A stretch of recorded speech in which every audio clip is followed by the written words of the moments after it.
Maintaining the pro bono commitment from the founding of Leonard Street and Deinard in 1922 on through 2013 happened in a number of ways, but I think the most important one from my perspective is that it becomes a part of the culture of the firm.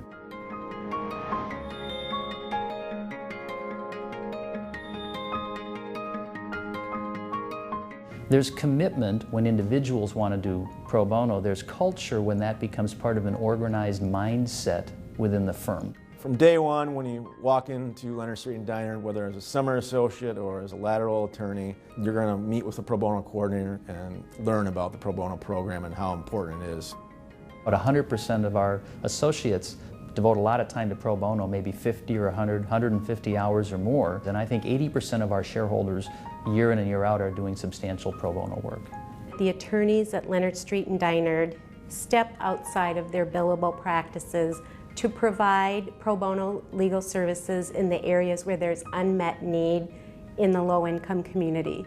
They'll train up on an area of the law that they don't typically practice in, and then they'll represent that client and they'll stick with it. You can see the reward and the assistance that your services provide each time you meet with the client, how thankful they are for the services, and just at the end of the day, when you can tell the client you won, you know that you did something good.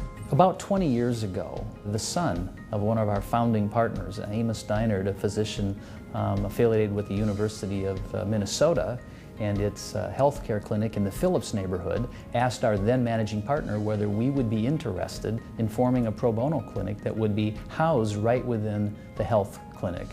He had seen that any number of the patients they were treating couldn't focus fully on their medical issues because they were perhaps being evicted, or they were denied government services, or they were in the middle of a divorce, or there were immigration problems.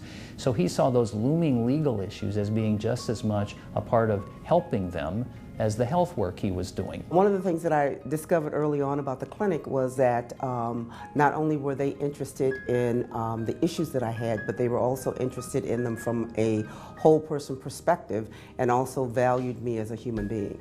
The reason this clinic is here is because our surrounding community has many, many people living in poverty.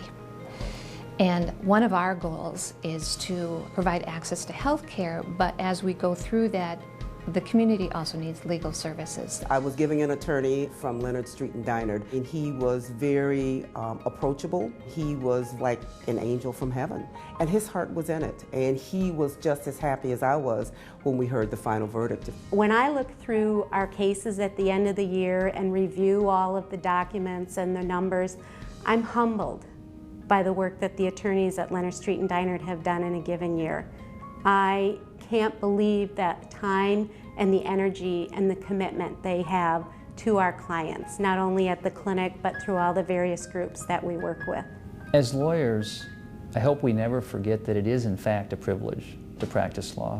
We carry a license that allows us to do really interesting work and have really enjoyable and wonderful careers serving the interests of a broad array of clients.